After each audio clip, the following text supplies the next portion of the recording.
Hello students, good morning and welcome back to my YouTube channel. I'm Mohammad Arif and you watching your technical classes. Guys, do you remember in last video I have made you understood about the lesson of RAC named the equipments of RAC. It means refrigeration and air conditioning system. And first equipment was the compressor. I have made you understood already about that. It means about compressor. And right now I am here to discuss about the second most important part of the refrigeration system, that is condenser. Okay, so right now हम यहाँ पे इस video में condenser के बारे में पढ़ेंगे. तो चलिए स्टार्ट करते हैं. कंडेंसर के बारे में, कंडेंसर आपको पहले हम आपको रिमाइंड करा देते हैं कि किस तरह से ये पूरी यूनिट काम करती है. आपको पहले भी हम बता चुके हैं कि रेफ्रिजरेटर में सबसे पहले इम्पॉर्टेंट पार्ट होता है कंप्रेसर. ये कंप्रेसर है. कंप्रेसर से रेफ्रिजरेंट मूव करता है कंडेंसर में. कंडेंसर इसको लिक्विफाई कर देता है कंप्रेस्ड रेफ्रिजरेंट को. इसमें कोयल लगी होती है. उसके बाद इसमें रिसीवर होता है. रिसीवर के बाद यहाँ एक एक्सपेंशन वाल्व और उसके बाद आपको पता है इवेपोरेटर, और इवेपोरेटर से फिर से कंप्रेसर में आता है. तो ये कंप्रेसर है भाई और ये कंडेंसर है. तो कंप्रेसर से पहुँचने के बाद ये कंडेंसर में पहुँचता है. और कंडेंसर क्या है?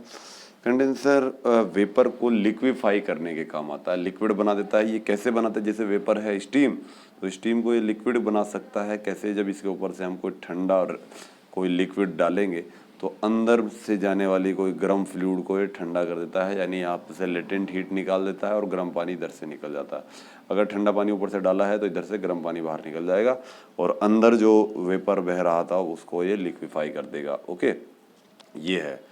तो इस तरह से ये कंडेंसर के अंदर क्या होता है, पाइपलाइंस होती हैं. आपने देखा होगा फ्रिज के पीछे जो लगा रहता है ना जाल सा, वही कंडेंसर है एक्चुअल में. वो वहाँ पर बंद कमरे में हम फ्रिज को नहीं रख सकते, नहीं तो गैस ज़्यादा बनेगी, उसमें ऑक्सीजन नहीं मिल पाएगा, क्योंकि जो हीट निकल रही है कमरे से तो उससे रेफ्रिजरेटर से वो कमरे में ही रह जाएगी. तो इसलिए बताया जाता है कि रेफ्रिजरेटर को आप वहाँ रखे जहाँ कोई विंडो हो. विंडो की साइड उसका कंडेंसर होना चाहिए ताकि हीट निकलने पे बाहर निकलती रहे. नहीं तो आप देखिए रेफ्रिजरेटर के पीछे हाथ करिए तो आप महसूस होगा आपको कि हीट निकल रही है. ओके, तो यहाँ हम इस वीडियो में ख़ासतौर से इस कंडेंसर के बारे में पढ़ेंगे. बाहर से मैं आपको फिर से बता दूं, अंदर से अगर हम वेपर भेजते हैं इसमें, जैसे स्टीम, और ऊपर से ठंडा पानी डाल दे तो स्टीम को पानी बना के इधर से निकाल देगा और ये ठंडा पानी इसके ऊपर से होते हुए गर्म होते हुए दूसरी तरफ निकल जाएगा बाहर. ओके, ये है कंडेंसर. तो कंडेंसर एक मेन पार्ट है रेफ्रिजरेंट का. इसमें कोयल हो सकती है, पाइपलाइंस हो सकती हैं और डायरेक्ट भी कांटेक्ट हो सकता है. देखियो, जैसे रेफ्रिजरेंट तो जा रहा है अंदर को, इसमें ऐसे यहाँ से मान लिया स्टीम जा रही है इसके अंदर से, अंदर की साइड से ऐसे, और ऊपर से आपने डाल दिया पानी. तो ये पाइप है ना, ये पाइप, तो क्या है दोनों, ये ठंडा पानी जो ऊपर से गिरेगा वो इसमें मिल जाएगा क्या? इस स्टीम के अंदर जो स्टीम जो इसमें है, इस स्टीम में मिलेगा तो नहीं ना. तो इसके ऊपर से ही पाइप को ठंडा करते हुए बाहर निकल जाएगा. तो यहाँ मिल नहीं रहा है तो इसका नाम है सरफेस कंडेंसर. सरफेस पर टच करता है पानी, बस अंदर नहीं. तो ये कांटेक्ट नहीं होता इन लिक्विड का, न इसका लिक्विड का इस लिक्विड के साथ कांटेक्ट नहीं होता. तो ये इनडायरेक्ट कंडेंसर भी बोल सकते हैं या सरफेस कंडेंसर. एक होता है direct contact type. Direct contact वो होता है तो इधर से स्टीम आई, उधर से पानी, दोनों मिले और उधर से स्टीम का भी पानी बना के भेज दिया. तो डायरेक्ट कांटेक्ट वाला ज़्यादा इफेक्टिव होता है बस, लेकिन उसमें लॉस ज़्यादा हो जाता है. वो जब दो ठंडे और गर्म फ्लूइड मिलते हैं तो आपको पता है वेपर बनता है, भाप बन के उड़ जाता है. तो वो लॉस इसके अंदर नहीं होगा. भाप भी बनेगी तो अंदर ही रहेगा. ठीक है ना. तो इस तरह से कंडेंसर क्या है, सबसे पहले डेफिनेशन इसकी लिखेंगे आप, और वो डेफिनेशन ये रही है ना. क्या लिखा है वही मैंने बताया कि स्टीम कंडेंसर, स्टीम हो चाहे कोई भी हो, कंडेंसर तो किसी भी वेपर को लिक्विफाई करने का काम आता है, बस प्रेशर उसका चेंज नहीं होने देता. तो steam condenser is defined as a device. ये एक डिवाइस है in which steam is condensed, जिसमें स्टीम कंडेंस होती है. कंडेंस का मतलब क्या होता है जानते हैं? कंडेंस का मतलब होता है पानी बनाना, संघनित कर देना. संघनित, संघनन जानते हैं? हाँ, वही है. एंड हीट रिलीज, और जब पानी बनता है तो हीट रिलीज होती है, मैंने अभी बताया. Steam is absorbed by the water, released by steam. जो हीट रिलीज होती है स्टीम के द्वारा, मैंने देखिए सुनिए, ये कंडेंसर है इस तरह से, और इसके अंदर से स्टीम बह रही है और ऊपर से पानी बह रहा है. पानी ठंडा है, स्टीम गर्म होती है, आपको पता है. तो जैसे ही इससे ऊपर पानी टकराएगा तो क्या होगा, हीट रिलीज होगी, कहाँ से, इससे हीट निकलेगी और वो हीट ये पानी ले लेता है जो ऊपर से गिर रहा था और लेके बाहर चला जाता है। ये लिखा heat released by the steam, steam से जो हीट रिलीज होती है is absorb by the water, water के द्वारा वो एब्जॉर्ब कर ली जाती है। ये एक डेफिनेशन है, आप बस इतना ही लिख सकते हैं चाहे तो, और चाहे तो थोड़ा आगे भी लिख सकते हैं। पावर प्लांट में इस्तेमाल होता है, स्टीम का पावर प्लांट भी होता है, आपको पता है, जहाँ बिजली बनती है। वो कैसे होता है बताएं आपको, एक तो होता है उसमें बॉयलर, देखो मैं आपको बता देता हूँ स्टीम पावर प्लांट कैसे होता है। एक होता है बॉयलर, बॉयलर होता है पानी का स्टीम बनाने के लिए इस्तेमाल होता है बॉयलर, और बॉयलर के बाद होता है टरबाइन, ये पानी स्टीम जो स्टीम बनाई बॉयलर से वो टरबाइन में भेजते हैं, टरबाइन से एक शाफ्ट निकलती है और इस शाफ्ट से हम जनरेटर चला लेते हैं और बिजली बन जाती है। ये रही, चले इस तरह से दिखा दीजिए, तो इससे बिजली बनेगी, तार निकलेंगे दो। और देखो फिर सुनिए, इसने बॉयलर में पानी गर्म किया, बॉयल किया, उससे स्टीम बनी, स्टीम टरबाइन में पहुंची, टरबाइन को घुमा दिया उसने और घुमाने के बाद जनरेटर चल गया। लेकिन जो स्टीम इससे टकरा के बाहर निकलेगी वो स्टीम की एंथैल्पी कम होती है, उसको कंडेंसर में भेज देते हैं और कंडेंसर उसका पानी बना के फिर से बॉयलर में भेज देता है। तो ये है स्टीम पावर प्लांट पूरा, है ना। कंडेंसर कैसे काम करता है ये, लेकिन हम यहाँ पे केवल इसी डिवाइस के बारे में पढ़ रहे हैं, कंडेंसर के, ना तो बॉयलर के, ना टरबाइन के, ना जनरेटर के। यहाँ पंप भी लगाते हैं एक छोटा सा, वो पंप पानी को खींच के इधर से कंडेंसर से इसमें भेजता है। तो ना पंप के बारे में पढ़ रहे हैं हम यहाँ, केवल हम कंडेंसर के बारे में पढ़ रहे हैं। तो स्टीम पावर प्लांट में भी इस्तेमाल होता है, रेफ्रिजरेटर में भी इस्तेमाल होता है, तो वही हम यहाँ इसमें लिखा है। दूसरी डेफिनेशन इसने स्टीम पावर प्लांट के रिगार्डिंग दी है कि steam condenser in A steam power plant is a device.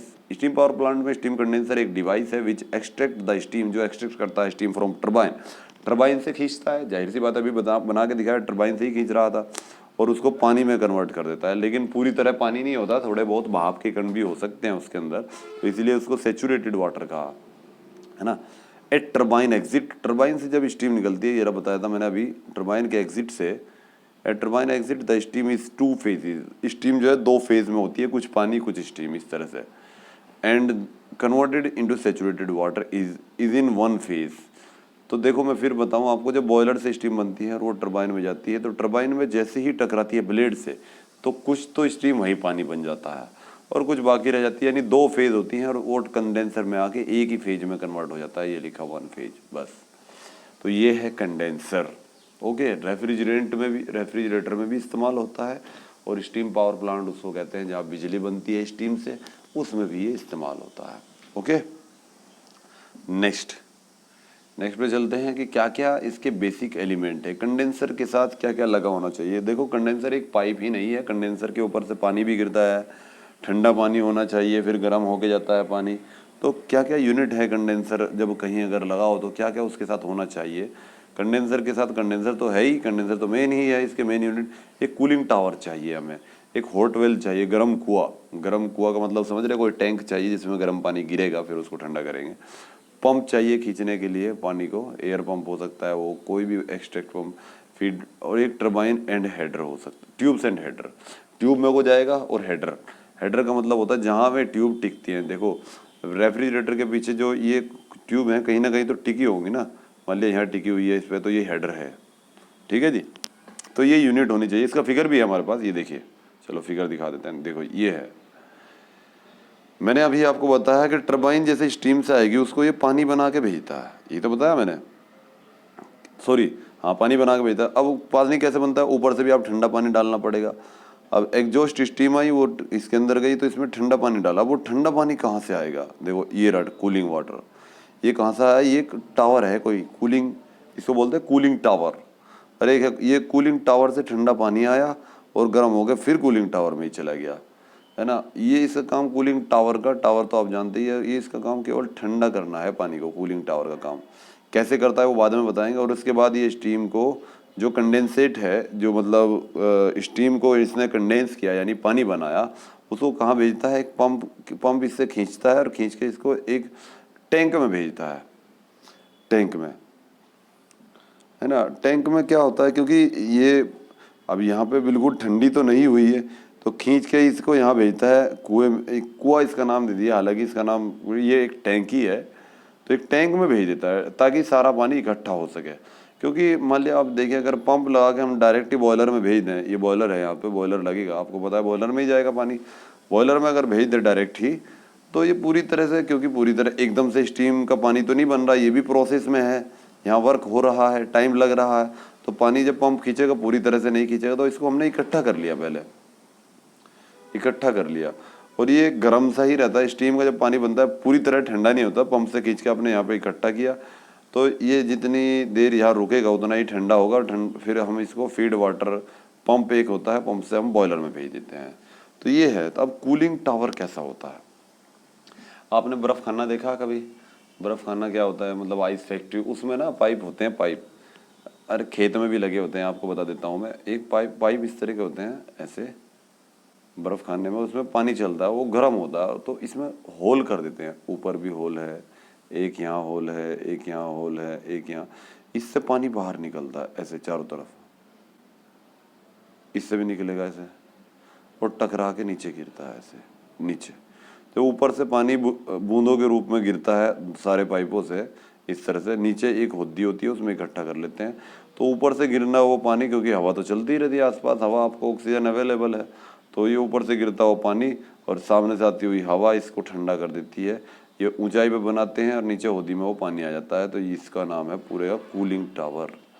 ये पाइप आप लकड़ी के भी बना सकते हैं, पुराने टाइम में लकड़ी के ही होते हैं, जैसे बांस नहीं होता, बांस में होल कर दिए, बांस में को निकल देते, तो वुडन कूलिंग टावर भी होते हैं। आजकल तो बहुत एडवांस हो गए हैं हम, हालांकि वो पानी बहुत अच्छा होता था। आज आपने पहाड़ों में अभी भी देखेंगे पेड़ के थ्रू ही पानी आते हैं, जो पेड़ होते हैं ना पहाड़ों के बीच में, पता लगा बांस का टुकड़ा लगा दिया तो नाली बना दी उसी की, बांस की, उसी से पानी बाहर आ रहा है, तो पानी पीने के लिए इस्तेमाल भी होता है, घाटियों से निकल के जो पानी आता है, तो वो है ये सब सिस्टम। तो कूलिंग टावर एक मेन पार्ट है इसका, जहाँ कंडेंसर होगा, तो क्योंकि कंडेंसर में एक ठंडा पानी चाहिए अंदर कंडेंस करने के लिए, वो ठंडा पानी कहाँ से आएगा? कूलिंग टावर से ही आता है, और वो फिर गर्म हो जाता है, तो फिर इन पाइपों में भेज देते हैं ये कूलिंग टावर, फिर इसको ठंडा कर देते हैं।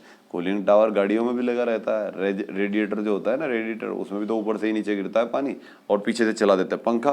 गाड़ियों में देखा आपने, इस तरह का रेडिएटर होता है, इस तरह का, जरा ये, और पीछे लगा रहता है पंखा, इसके फैन, वाटर फैन इस तरह के भी होते हैं, तो इसका नाम है रेडिएटर। ऊपर से पानी जब गिरेगा और पीछे से चलेगा पंखा, इसके पीछे यहाँ पंखा लगा हुआ है, ये चलता है। आप किसी भी कार में देखो, कहीं भी ट्रक में देख लो, आगे ही रहेगा वो पंखा, इस पानी को इस कूलेंट को ठंडा कर देता है। तो यही तो है, ये कूलिंग टावर का ही काम कर रहा है। नीचे भर जाता है पानी, फिर उसके अंदर जो बनी रहती है उसके अंदर, ऊपर भी इस तरह की हेडर लगे होते हैं, तो उससे भर के फिर कूलिंग वाटर जो इंजन में पहुंचता है। तो कुल मिला के कंडेंसर एक ऐसी डिवाइस है जो लिक्विफाई करती है, प्रेशर चेंज नहीं होने देती वेपर का, और उसके लिए इसको चाहिए कूलिंग टावर, एक इसको चाहिए हॉट वेल, और एक दो पंप चाहिए। तो वही हम इसमें बारे में पढ़ रहे थे कि मेन कंपोनेंट इसके क्या क्या है, वही मैंने समझा दिया आपको यहाँ पे। थोड़ा सा उसके बारे में देख लेते हैं क्या क्या किस तरह से काम कर रहा है, एक एक पॉइंट आप 2-4 पॉइंट लिख सकते हैं। कंडेंसर के मेन पार्ट के बारे में लिखेगा तो 2-4 लाइनें लिख दीजिए छांट के इसमें से, कि cooling water from cooling tower, cooling tower से कूलिंग वाटर आता है, ठंडा पानी, through the cooling water pump, pumps के थ्रू खींचते हैं हम, ये आ रहा इधर से, और कंडेंसर में जाता है और मिक्स हो जाता है 2 फेज वाली स्टीम के साथ। यहाँ स्टीम आ रही है तो इसके साथ इसके ऊपर गिरेगा, या तो डायरेक्ट कांटेक्ट करेगा या इनडायरेक्ट कांटेक्ट करेगा, और ठंडा कर देता है स्टीम को, और उसका बन जाता है पानी, लिखा उसको सिंगल फेज वाटर में कन्वर्ट कर देता है। और exhaust gases remaining from condenser extracted out from the air pump into the atmosphere. कुल मिला के साथ ही साथ हम यहाँ एयर का भी इस्तेमाल करते हैं, है ना, एयर, तो वे एग्जॉस्ट हैं उनको एटमॉस्फेयर में भेज देते हैं, ये लिखा। हवा भी भेज दो साथ ही साथ तो अच्छा रहेगा, क्लियर है, बेटर रहेगा ये भी, है ना। अगर हम हवा भी भेज दें, 1 मिनट रुकिए देख लेते हैं, चल रही है कोई बात नहीं। तो अगर हवा भी भेज देते हैं तो ये हवा गर्म होकर यहाँ से इसको ठंडा करने के लिए मेन काम है इसका, इसको फिर एटमॉस्फेयर में भेज देते हैं, वही लिखा single the exhaust gases remaining extracted out from air pump into the atmosphere. Next, ये ऐसा क्यों करते हैं? हवा भेजने के लिए हीट ट्रांसफर तेजी के साथ होता है, इसमें हीट ट्रांसफर रेट बढ़ाने के लिए करते हैं। HMT पर बेस है, एक किताब का नाम है हीट एंड मास ट्रांसफर, तो उसी किताब पर बेस्ड है सारा, क्योंकि हीट ही तो ट्रांसफर हो रही है भाई, स्टीम गर्म है, पानी ठंडा है, ये दोनों मिले तो हीट ट्रांसफर हुई, गर्म से ठंडे की तरफ गई, पानी गर्म हो गया, स्टीम ठंडी हो गई, उसका पानी बन गया, तो ये हीट ही ट्रांसफर हो रही है। साथ ही साथ हमने एयर भी भेज दी, एयर का हालांकि कोई काम नहीं था, लेकिन ये ठंडा करने का काम करेगी तो हीट ट्रांसफर तेजी के साथ होगा। तो to increase the heat rate cooling tower atmosphere air is supplied, वही लिखा, एयर क्यों सप्लाई करते हैं कूलिंग टावर में, ताकि हीट ट्रांसफर रेट बढ़ सके। मैंने बताया था ना ठंडी एयर आती रहती है कूलिंग टावर में भी, तो ये आप देख ही जाके बर्फ़ खाने में कि मुझे कूलिंग टावर देखना है। साथ ही साथ नेक्स्ट इसके बाद क्या होता है, जब इसको हम पंप से खींच के एक कुएं में ठंडा करते हैं, कुएं में मतलब कुएं में भेजते हैं, कुएं से मतलब वही tank, converted single phase water is extracted through a condensate extract pump. इस कंडेंस से जो वाटर है कंडेंस्ड, तो कंडेंसेट उसको खींच लिया जाता है एक पंप के द्वारा और इनटू हॉट वेल, किसी एक गर्म हॉट से मतलब गर्म वेल से मतलब कुआं, which in turn feeds into the boiler, और उसके बाद वो एक के बाद एक इस क्रम में ये बॉयलर में भेज दिया जाता है। Necessary tubes and headers are provided to every section of the condenser unit.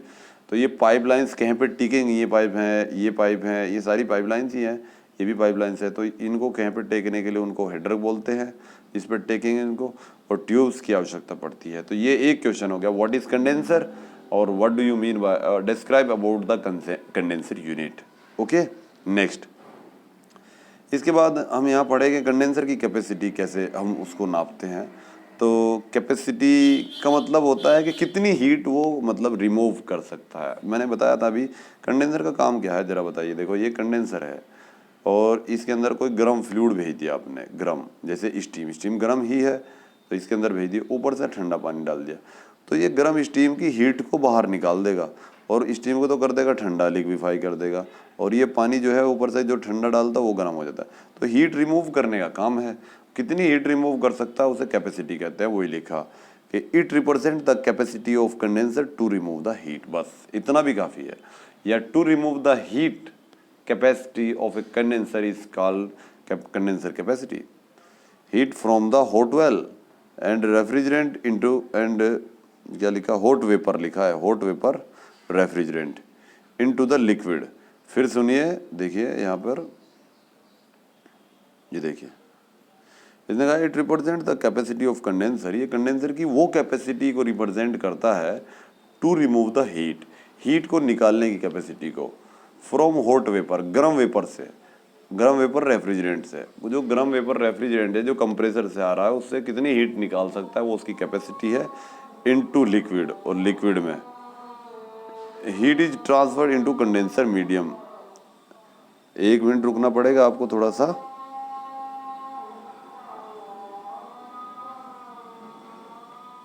तो हमें बता रहा था आपको कि कंडेंसर कैपेसिटी क्या होती है, यानी कैपेसिटी का मतलब अक्षमता। कंडेंसर की अक्षमता वो है कि वो कितनी हीट रिमूव कर सकता है किसी गर्म वेपर से, या गर्म वेपर से वाष्प से हीट को रिमूव करने की अक्षमता, हीट की मात्रा को, उसे कहते हैं कंडेंसर कैपेसिटी। और heat is transfer to the condenser medium, कहाँ ट्रांसफ़र करता है उस हीट को, जो हम इस्तेमाल कर रहे हैं मीडिया, उसको ठंडा करने के लिए। मीडिया जानते हैं, मतलब माध्यम जो हम इस्तेमाल कर रहे हैं। भाई कंडेंसर के साथ आप कौन सा माध्यम इस्तेमाल करते हैं, ठंडा पानी इस्तेमाल करते हैं मैक्सिमम केसेस में, नहीं तो कोई ठंडा लिक्विड इस्तेमाल कर लेते हैं, इसके अलावा कोई रेफ्रिजरेंट, तो उसको ये ट्रांसफ़र कर देता है सारी हीट।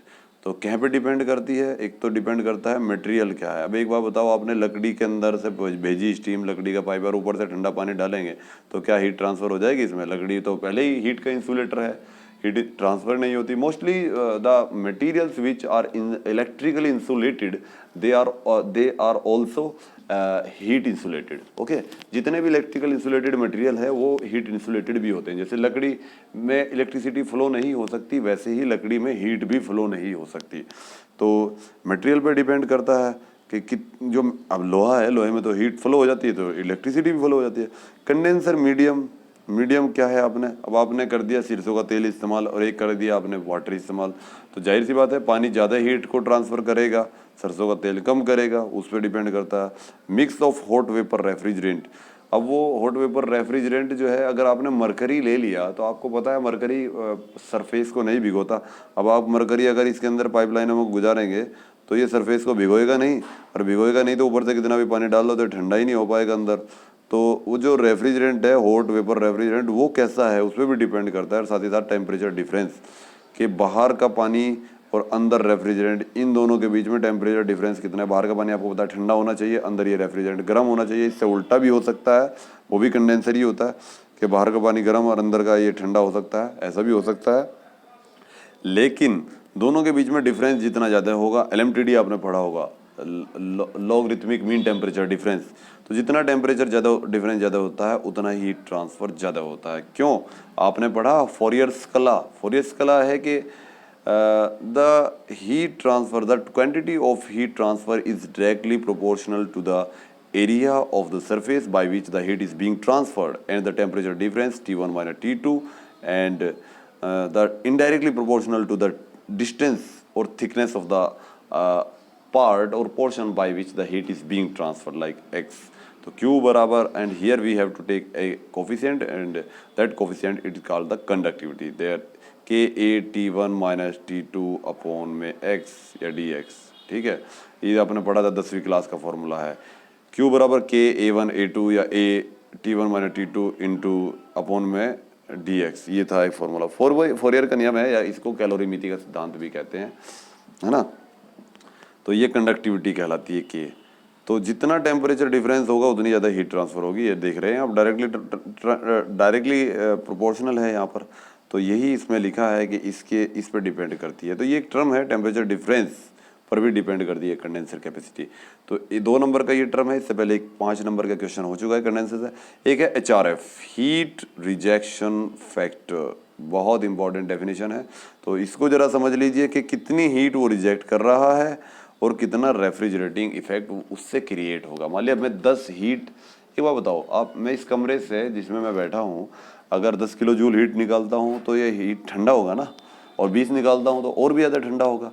तो ठंडा होना रेफ्रिजरेशन इफेक्ट कहलाता है। जितनी हीट निकली वो तो हीट है ही, तो जितनी हीट निकल रही वो ऊपर, और उससे कितना ठंडा, कूलिंग कितनी आ रही है। आप लगे तो कहते हैं ना जनरली कि भाई कूलर लगा दो तो क्या कूलिंग बन गई, कूलिंग बड़ा कूल कर देता है कूलर, बाहर अगर लगा दें तो वो है रेफ्रिजरेशन इफेक्ट। तो एक कूलर लगाने से कितना रेफ्रिजरेशनिंग इफेक्ट क्रिएट हो रहा है उसे RN से डिनोट करते हैं, यानी कितनी हीट वो बाहर निकाल रहा है। तो जाहिर सी बात है कि कोई कंडेंसर कितनी हीट बाहर निकाल रहा है वो है ऊपर, और उससे कितना रेफ्रिजरेटिंग इफेक्ट क्रिएट हो रहा है वो है नीचे।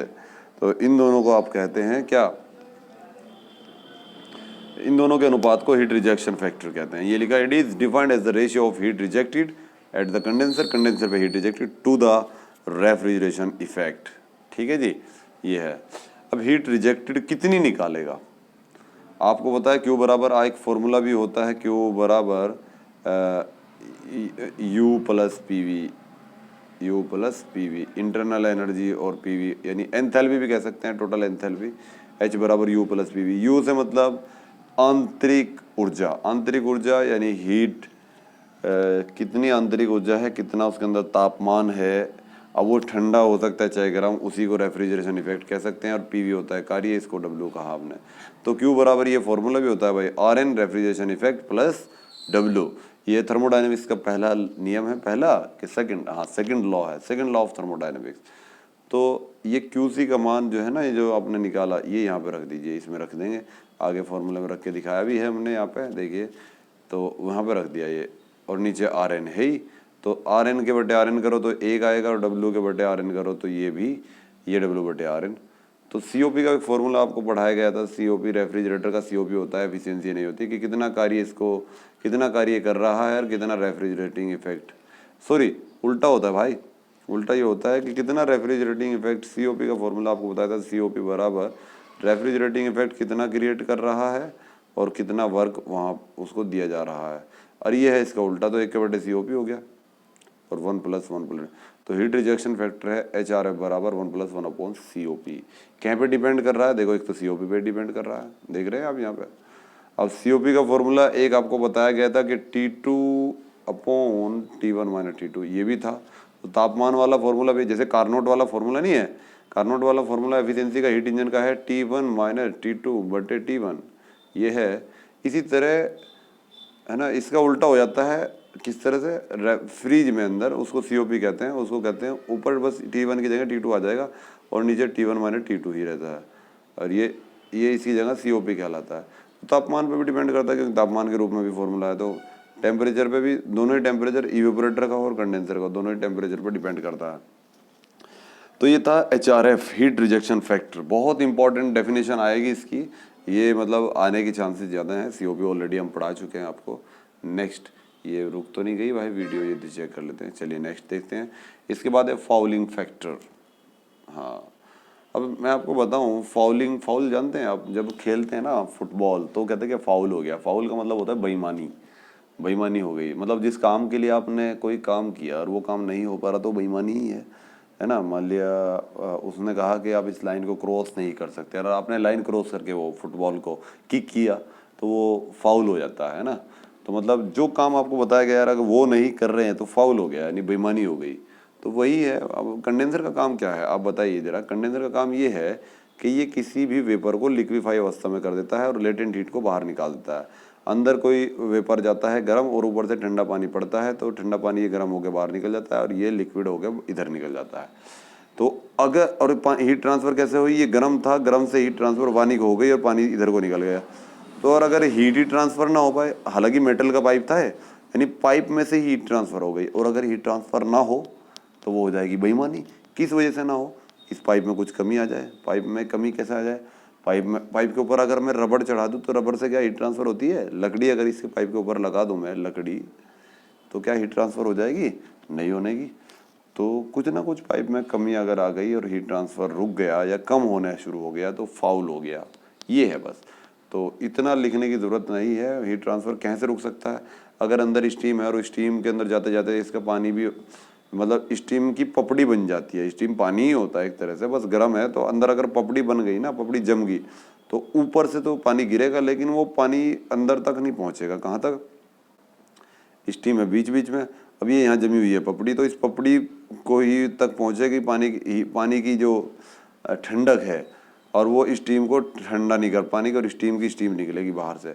तो मेन काम नहीं रहा। स्केल जम गई, स्केल का मतलब पपड़ी है ना, पपड़ी जम गई अंदर। आपने देखा भी होगा पाइप को, साइलेंसर देखा, साइलेंसर को जब साफ कराते इतनी पपड़ी निकलती है अंदर से, कालस बहुत भरी रहती है ना। तो वो मेन काम नहीं करता, गर्म हो जाता है, हीट ट्रांसफर नहीं हो पाती। वही है फाउलिंग। देखिए इसने लिखा है the water used in water cooled condenser. जो वाटर कूल्ड कंडेंसर होता है ना, तो always contain a certain amount of minerals. आपको पता है पानी में मिनरल्स होते हैं, उसमें अदर फॉरेन मटेरियल भी आ जाते हैं, छोटे छोटे धूल के पार्टिकल भी होते हैं, डिपेंडिंग अपॉन इट्स सोर्स। ये डिपेंड करता है कि कहाँ से पानी आप ले रहे हैं। नल से लो चाहे सबमर्सिबल से लो। अब वहाँ से आप पानी भेजने के लिए RO तो लगाओगे नहीं। अच्छा, RO से याद आया कि आप RO की फुल फॉर्म जरा मुझे बताइए। RO का मेन प्रोसीजर क्या है, क्या क्या काम करता है RO? क्लोरीन ही केवल डालते हैं उसके अंदर या फिल्टर करता है? तो कैसे? RO से मतलब क्या है? RO है ना। खैर, तो RO तो आप नहीं लगाएंगे वहाँ पर पानी भेजने के लिए। साफ पानी होगा कि नहीं, बस वो तो उसका काम, तो वो पाइपों के ऊपर गिरेगा पानी। तो कह रहा है कि पानी के अंदर मिनरल्स हो सकते हैं, कुछ फॉरेन पार्टिकल्स भी हो सकते हैं। फॉरेन का मतलब विदेश से आने वाले पार्टिकल नहीं है। फॉरेन का मतलब होता है पानी की तरह है और गिर गए धूल के कण।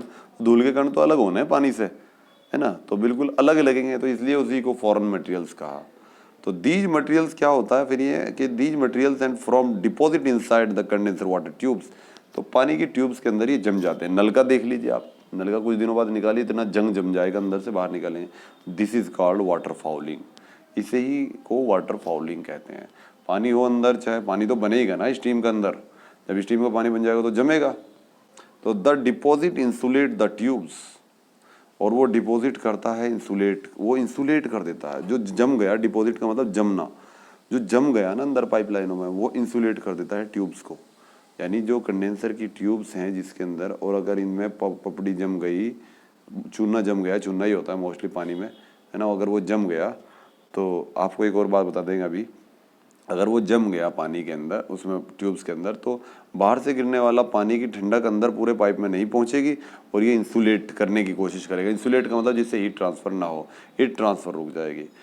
It reduce there heat transfer rate and restricts the water flow, और वाटर के फ्लो को रेस्ट्रिक्ट भी करता है अंदर के, और ऊपर से हीट ट्रांसफर भी नहीं होने देता। ये है वाटर फाउलिंग। ओके, तो बहुत इंपॉर्टेंट है, अभी और बताएंगे इसके बारे में आप, जो है इंटरेस्टिंग है बहुत ही।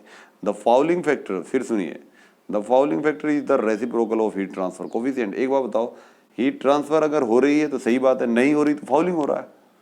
तो हीट ट्रांसफर अगर हो रही है तो उसका उल्टा क्या हो गया, नहीं हो रही, और नहीं होने वाले को क्या कहें, फाउलिंग फैक्टर। तो रेसिप्रोकल उल्टे कोई तो गलत है।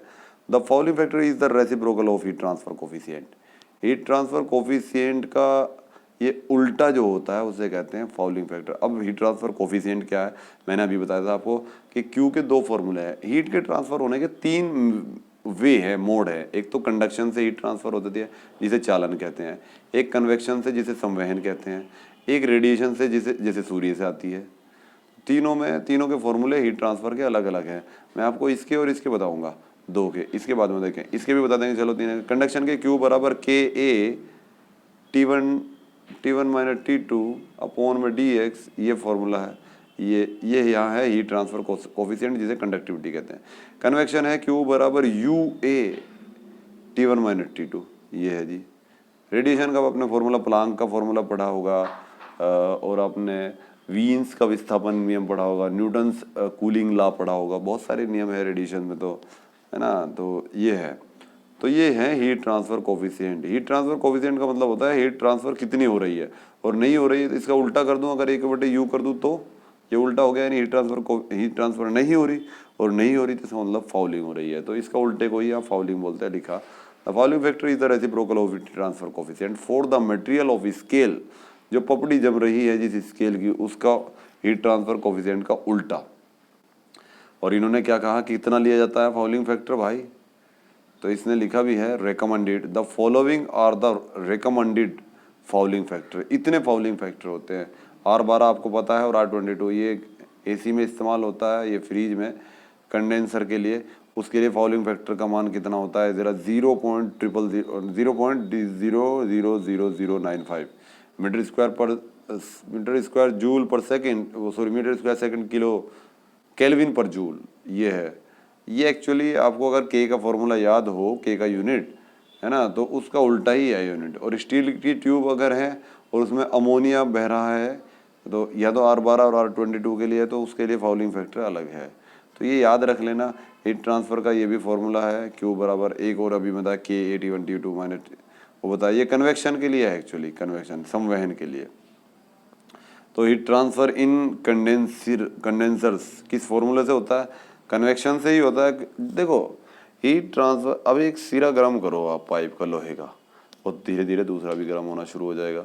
तो ये क्या है, मेटल में को हीट ट्रांसफर हो रही है, इसे कहते हैं भाई कंडक्शन, चालन। अच्छा, एक बात। दूसरी बात, यहाँ कंडेंसर में पानी गिरते हैं हम ठंडा करने के लिए। जब किसी फ्लूइड का इस्तेमाल करते हैं तो वो हीट का बहने का जो तरीका है उसे कहते हैं संवहन, चालन कहते हैं।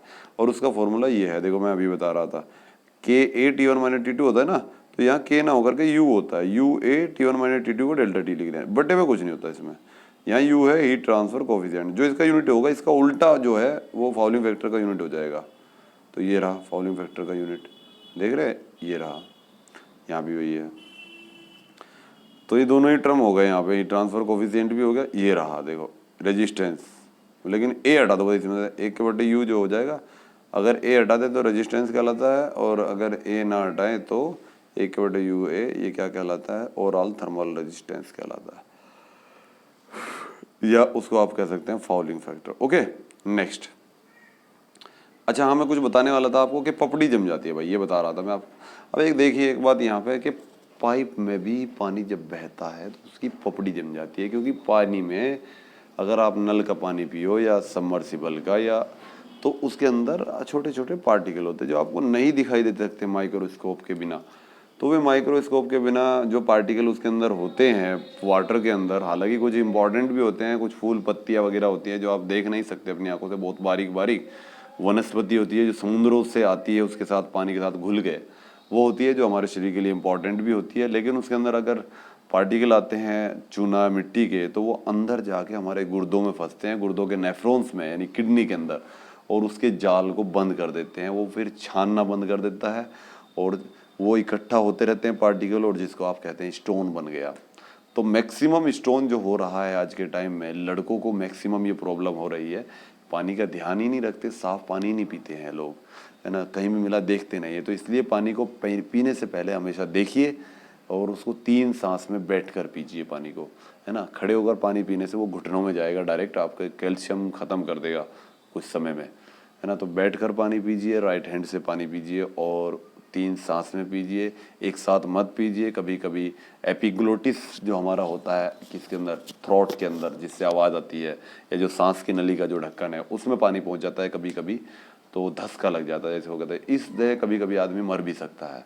तो इस तरह से ना होने दें, एकदम से सारा पानी ना पिए, धीरे धीरे पिए। इसीलिए उसको 3 पार्ट में डिवाइड कर लें। पहला पार्ट थोड़ा सा छोटा हो, बाद वाला उससे बड़ा, और नेक्स्ट में सारा पानी जो 1 गिलास है वो पी जाएं आप। तो किडनी खराब हो जाती है, और जब किडनियों के अंदर का नेफ्रॉन्स जो बंद होते हैं, मधुमक्खी की तरह का जाल होता है किडनी के अंदर, तो फिर क्या होता है, ब्लड वो वाटर को प्यूरिफाई नहीं कर सकते और साथ ही साथ ब्लड को प्यूरिफाई नहीं कर सकते। और जब ब्लड को प्यूरिफाई नहीं कर सकते या छान नहीं सकते, तो बाहर से आपको छान के लिक्विड वो ब्लड डालना पड़ता है शरीर के अंदर, जिसको बोलते हैं डायलिसिस, है ना, विद्युत अपोहन विधि। ये आदमी का खून निकालने का एक मेथड है। सारा खून खींच लेते हैं बाहर और फिर दूसरा खून चढ़ाते हैं। इस तरह से ब्लड बाहर निकालना और फिर दूसरी बार दूसरा चढ़ाना, इसमें आदमी की जान निकल जाती है, आधा तो वो वैसे ही मर जाता है। तो डायलिसिस पे रखा हुआ आदमी कुछ ही समय जी पाता है। तो इस तरह से ना होने दे भाई, बाकी ऊपर वाले से दुआ कीजिए ऐसा नहीं होने का। तो मतलब स्टोन जो है वो मैक्सिमम आज के केसेस में पानी से हो रहा है। तो अगर आपके यहाँ इस तरह की कोई समस्या है, पानी का लेवल साफ नहीं है, वाटर टेबल आपके यहाँ पर, तो आप उसकी शिकायत कर सकते हैं। आजकल नंबर्स हैं, फ़ोन कॉल्स हैं, आप कर सकते हैं। कोई फैक्ट्री लग गई, गंदा हो रहा है पानी, तो आजकल कितना मतलब गवर्नमेंट इसके लिए सिंसियर है। आप शिकायत करिए, आपकी बात सुनी जाएगी। आप you are students, okay. Students को कभी किसी अधिकारी के ऑफिस में घुसने के लिए मैं आई कम इन पूछना जरूरी नहीं है। आप रेस्पेक्ट में पूछ सकते हैं, नहीं तो डायरेक्ट घुस सकते हैं आप, ओके। बताइए, क्योंकि आप स्टूडेंट हैं। चलिए, let them know about that. अभी मैंने बताया कि पानी, ये कंडेंसर, जब कंडेंसर को ठंडा करने के लिए हम एयर का भी इस्तेमाल करते हैं और वाटर का भी। देखो, फ्रिज के अंदर जो ठंडा होता है वहाँ पानी डालते रहते हैं कि आप फ्रिज के ऊपर पीछे से ठंडा होता रहे, नहीं डालते ना। तो वो तो एयर से अपना आप ही ठंडा होता रहता है, हवा चलती रहती है, पंखा वंखा चला दो या फिर विंडो के पास रख देते हैं, वहाँ से हवा आती रहती है। और एक जगह पानी, अभी पानी वाले हमने कंडेंसर पड़े ही हैं सारे, मैं बता ही रहा था बार बार के कंडेंसर में। यहाँ पर देख लेते हैं, वीडियो ज़्यादा कितना लेंदी हो गया, चल रहा है अभी, चलो कोई बात नहीं। लास्ट टॉपिक है इसका, बहुत इंपॉर्टेंट है। अभी मैं बता ही रहा था कि कंडेंसर में अंदर तो स्टीम होती है, बाहर से ऊपर से पानी डालते हैं। तो वाटर कूल्ड भी होता है, एयर कूल्ड भी होता है। रेफ्रिजरेटर में कौन सा है, ये है एयर कूल्ड कंडेंसर, ओके। तो इन दोनों के बारे में डिफरेंस पढ़ लेते हैं कि since the construction of air cooled condenser is very simple, therefore the initial cost of is less, that maintenance cost is also low. तो देखिए, जब पानी तो डालना नहीं पड़ता, जब पानी नहीं डालना पड़ता तो इसका डिज़ाइन सिंपल होता है, पैसा कम लगता है, जाहिर सी बात है। और इसको चलाने में भी आपको बाहर से कोई पंखा वंखा लगाने की ज़रूरत नहीं, अपने आप ही ठंडा होता रहेगा। तो मेंटेनेंस भी कम है, इनिशियल कॉस्ट भी कम है। लेकिन ये थोड़ा सा कॉम्प्लिकेटेड है डिज़ाइन में, इसका मेंटेनेंस भी हाई है और इसका पैसा भी, इसमें इनिशियल भी, मतलब शुरुआत में भी ये ज़्यादा महंगा पड़ता है कंडेंसर। तो इसलिए फ्रिज में नहीं लगाते। नहीं तो फ्रिज, पता आपको, पता उसमें वाटर का अरेंजमेंट करना पड़ेगा, फिर ना फैन लगाना पड़ेगा, फैन बेल्ट लगानी पड़ेगी। फ्रिज तो पूरा मैकेनिकल हो जाएगा। हम इलेक्ट्रॉनिक्स की तरफ बढ़ रहे हैं तो ऐसा नहीं करेंगे। पावर प्लांट में हाँ, हम इसको इस्तेमाल कर लेते हैं। नेक्स्ट पॉइंट, ये एक अंतर था, अंतर आप समझेंगे और लिखेंगे। एक और बताया इसने कि there is no handling problem with air cooled condenser. Air cooled condenser को उठा के कहीं भी ले जाओ, हवा से ही ठंडा होना है, तो कोई हैंडलिंग प्रॉब्लम नहीं है। वाटर कूल्ड कंडेंसर हो तो उसके लिए आपको उठा के नहीं ले जा सकते। अभी उसके साथ मैंने बताया क्या क्या लगता है, उसके साथ टावर लगता है, कूलिंग टावर। अभी पीछे जो फिगर गया उसमें दिखाया गया, कूलिंग टावर चाहिए, हॉट वेल चाहिए, पंप। तो उखाड़ के कहीं ले जा नहीं सकते उसको, पूरा मतलब ले जा सकते हैं बड़ा, लेकिन it will be very, it is मतलब टिपिकल हो जाएगा इसको ले जाना, है ना। तो हम टेकल नहीं कर पाएंगे इसको, है ना, पोर्टेबल नहीं है इतना। Next, the air cooled condenser do not require piping arrangement for carrying the air. Air को ले जाने के लिए क्या फ्रिज में पीछे से पाइप लगे हैं क्या आपकी खिड़की में कि हवा इससे आएगी? नहीं, है ना, कोई पाइपिंग की ज़रूरत नहीं है। लेकिन पानी को ले जाने के लिए तो पाइप चाहिए भाई।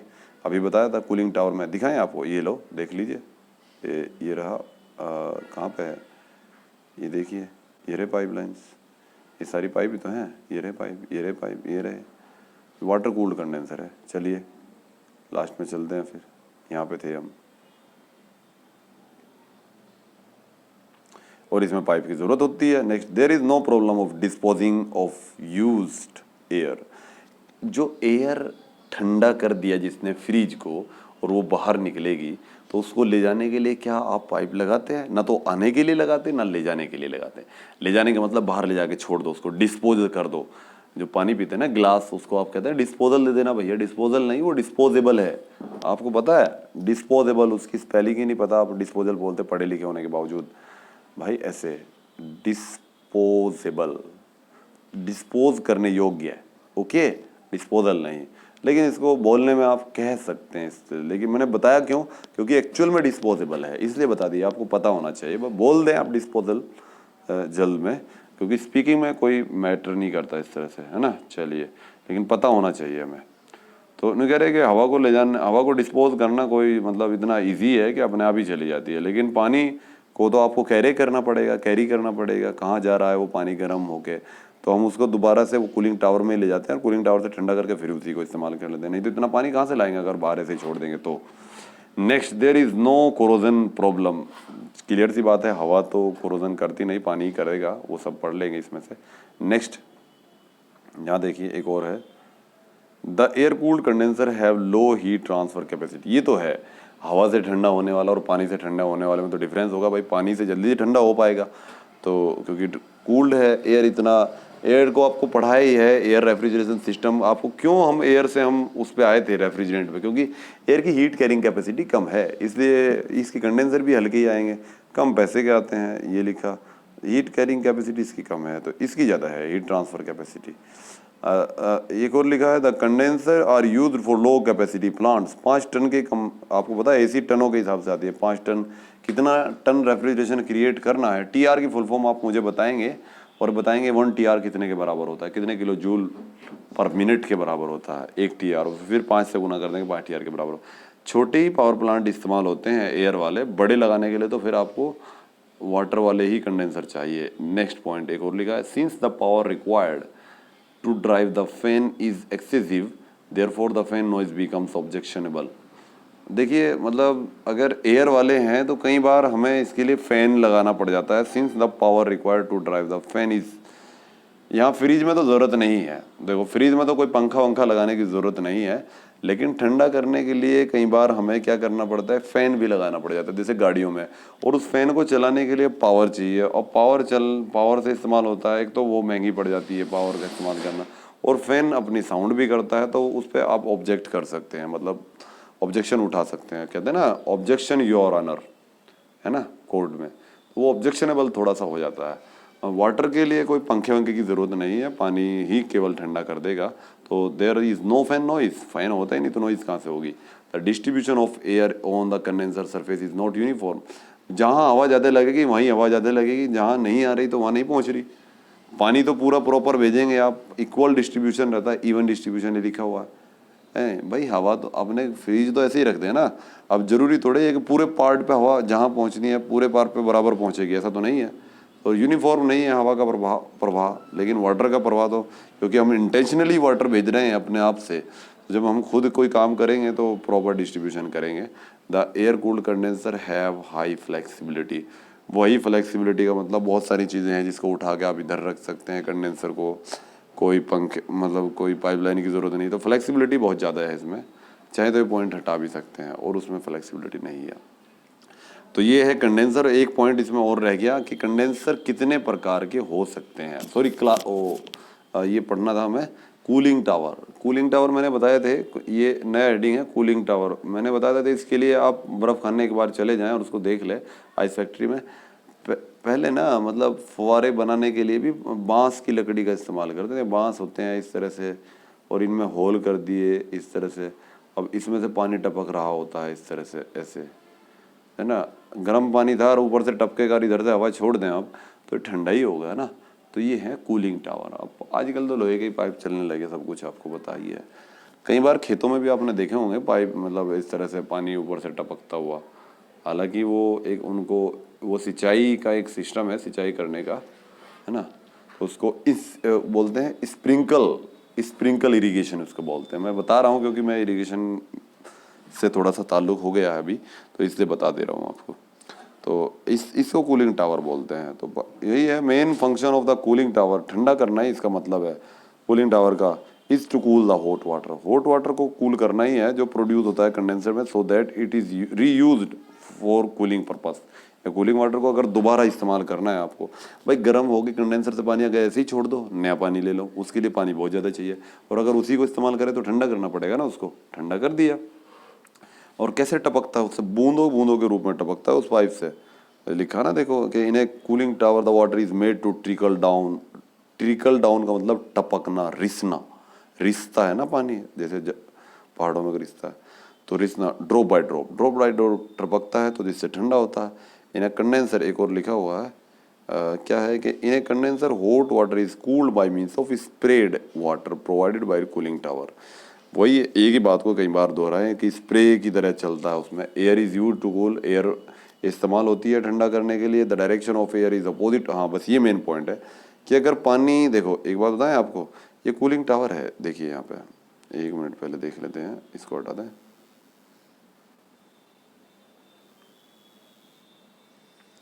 ये मान लिया कूलिंग टावर इधर की, ये कूलिंग टावर है, इसमें पानी उधर से आ रहा है ऐसे, तो एयर हम ऊपर में इधर से भेजेंगे दूसरी साइड से, तो डायरेक्शन अगर अपोजिट होती है तो हीट ट्रांसफर ज़्यादा होता है, इस बात का ध्यान रखना। ये है counter flow, counter flow heat exchanger बोलते हैं इनको, है ना। एक पैरेलल फ्लो होता है, अगर एयर भी इधर से फ्लो कराओ और गर्म पानी भी इधर से या ठंडा पानी भी, तो दोनों में हीट ट्रांसफर कम होगा। उल्टी डायरेक्शन से कराओ, एक बार बताओ, एक उधर से गाड़ी आ रही है और एक इधर से, तो टक्कर जो है ज़्यादा जोर की लगेगी, तो दोनों बराबर चल रही है तब ज़्यादा जोर की टक्कर लगी, आमने सामने से कोलाइजन ज़्यादा होता है, समझे। हाँ चलिए नेक्स्ट। तो वही कहा कि डायरेक्शन अपोजिट रखते हैं हम एयर की। The direction of air is opposite to the direction of the spread out, so that the maximum heat transfer may occur, ताकि मैक्सिमम हीट ट्रांसफर हो सके। ऑक्योर का मतलब प्राप्त होना। तो कितने प्रकार का है कूलिंग टावर, मैंने बताया कि ये मटेरियल कह कह का बना हो सकता है, मटेरियल पर बेस। कूलिंग टावर के बारे में पूछेगा, उसका क्लासिफिकेशन पूछ सकता है। इंपॉर्टेंट है कि लकड़ी का बना हुआ भी हो सकता है, टिम्बर लकड़ी को ही बोलते हैं, पहले बांस की इस्तेमाल, आजकल पहाड़ों में भी इस्तेमाल होता है।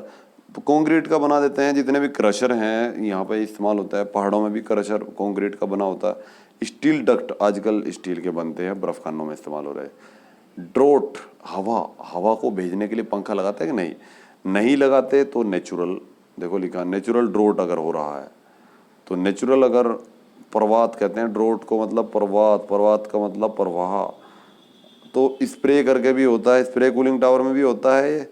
एक पैक्ड बैग कूलिंग टावर होता है, जिस पैक होता है मतलब उसके चारों तरफ हवा भेजते हैं, उसमें भी नेचुरल हवा भेज सकते हैं। हाइपरबोलिक कूलिंग टावर भी होता है। हाइपरबोलिक का मतलब होता है कूलिंग टावर की जो पाइपलाइन होगी वो इस तरह से हाइपरबोलिक, आपको ग्राफ पता है कैसा होता है, ऐसा होता है हाइपरबोलिक ग्राफ। तो कूलिंग टावर की जो पाइपलाइंस होंगी अगर इस तरह की हैं तो वो कूलिंग टावर भी हाइपरबोलिक ही कहलाएगा। ये इसलिए मोड़ देते हैं ताकि, मतलब एक तो कोयल ऐसे मोड़ सकते हैं, एक हाइपरबोलिकली इस तरह से मोड़ सकते हैं, ऐसे, समझे। हाइपरबोलिकली मोड़ेंगे तो नेचुरल ड्रॉट के हिसाब से हवा ज़्यादा हीट को ट्रांसफ़र करेगी। ये बी था। नेक्स्ट एक और पॉइंट है सी, ये रहा। मैकेनिकल ड्रॉट अगर है तो फैन लगाना पड़ेगा आपको, पंखा, देखो उसके लिए फोर्स ड्रॉट करना पड़ेगा। फोर्स का मतलब फोर्सिबली आपको हवा बाहर भेजनी पड़ेगी, अंदर भेजनी पड़ेगी। इंड्यूस ड्रॉट, काउंटर फ्लो मैंने बताया था, अगर हवा एक साइड में, हवा इधर की तरफ, सॉरी पानी इधर की तरफ, हवा इधर की तरफ, counter flow. Cross flow, cross का मतलब, क्रॉस है जो इसको क्रॉस कर दे ऐसे, पानी इधर की तरफ, हवा ऊपर से, ये क्रॉस फ्लो है। और अगर दोनों एक ही डायरेक्शन में, पैरेलल फ्लो, वो लिखा नहीं इसमें, है ना, आगे पढ़ेंगे कभी आप नेक्स्ट क्लास में, अगर आपको पढ़ने को मौका मिला, हीट एंड मास ट्रांसफर। और कहीं को कूलिंग टावर को कूलिंग टावर में जो वाटर है वो ठंडा हो रहा है, कितना ठंडा हो रहा, कितना कम हो रहा, वो किस बात पे निर्भर करता है। भाई एक कूलिंग टावर है एक पड़ोसी के यहाँ, उसका पानी ज़्यादा ठंडा हो रहा, हमारे यहाँ लगा हुआ उसका पानी कम ठंडा हो रहा, तो फैक्टर क्या है, क्या वजह हो सकती है पानी के कम ज़्यादा ठंडे होने की। एक तो हो सकता है टेम्परेचर ऑफ एयर, हो सकता है आपका घर खुला हो और धूप, मतलब बर्फ़ खाना खुले में लगा हो, प्लांट हो कोई, तो वहाँ पे एयर गर्म आ रही हो, या नमी हो सकती है, वो भी कारण हो सकता है, उसके यहाँ नमी ज़्यादा हो, आपके यहाँ नमी कम हो। टेम्परेचर कितना है हॉट एयर का, 2 बार लिख दिया इन्होंने, साइज कितना है टावर का, बड़ा साइज का होगा तो ज़्यादा ठंडा करेगा, कम छोटा साइज का होगा। Arrangement of plates and tubes in tower, tower में अरेंजमेंट आपने हाइपरबोलिकली करा के पैराबोलिकली किया। वो है वेलोसिटी ऑफ एयर एंट्रिंग, आपको पता है डेनमार्क जो है पवनों का देश कहला जाता है। 25 किलोमीटर प्रति घंटा की रफ्तार से हवा चलती है, सारी बिजली इसी से बनती है, हवा से ही। यहाँ पानी के लिए टरबाइन लगाने पड़ते हैं, डैम लगाने पड़ते हैं, पाखड़ा नागल डैम वगैरह। तो हवा कितनी तेजी के साथ एंटर कर रही है कूलिंग टावर से, उस बात पर डिपेंड करता है। और कूलिंग टावर में अगर फिटिंग ज़्यादा है तो वो पानी को ठंडा इतना मुड़ रहा है, तो उस पर भी डिपेंड करता है कि एक्सो सीरीज क्या क्या लगी हुई है उसके अंदर। तो this was the condenser. Condenser was the second most important portion unit of the refrigeration unit, main component. Okay, so इसको आप स्टडी कर लें और इसको लिख लें। इससे पहले हम कंप्रेशर के बारे में पढ़ा चुके हैं, ये लेसन हम जल्दी ही फिनिश करेंगे, आरएसी का लेसन है। और इसके बाद बहुत ही इंटरेस्टिंग चैप्टर आने वाला है जिसका नाम है साइक्रोमेट्री, मौसम विभाग से संबंधित है, मौसम विज्ञान से। तो आपको पढ़ेंगे तो काफ़ी अच्छा लगेगा। इसके बारे में भी मतलब आपको मुझे लग रहा है कि अच्छी तरह समझ आ जाएगा। आप हिंदी में पढ़ लीजिए इसको चाहे इंग्लिश में, इम्पॉर्टेंट है। इसी को इंग्लिश में लिख लो, कोई ज़्यादा इतना मतलब हार्ड एंड फास्ट इंग्लिश नहीं है इसकी, सिंपल लैंग्वेज में लिखा हुआ है। बुक का ही यूज़ करना पड़ेगा मुझे इस लेसन में आपकी, क्योंकि सारा मतलब मटेरियल जो है बाहर ही है। अब वो सारा मटेरियल उठाएंगे तब आपको। अच्छा, कुछ लोग मतलब हमारी लैंग्वेज में कहते हैं कि वो समझ ही नहीं आ रही, इसलिए मुझे थोड़ा बुक की हेल्प लेनी पड़ी फिर। नहीं तो अपनी लैंग्वेज में लिखते हैं वो तो इससे भी इजी होता है, लेकिन वो उनको समझ ही नहीं आता, वो बस बुक वॉर्म हो गए हैं, तो इसलिए। सो गाइज, मुझे लगता है कि आपको वीडियो पसंद आई होगी। So for next videos and another updates, you can subscribe and like and comments on this channel, and thanks for being on this video, thanks for watching। कोई कॉल आया होगा आपके पास, नवेद है।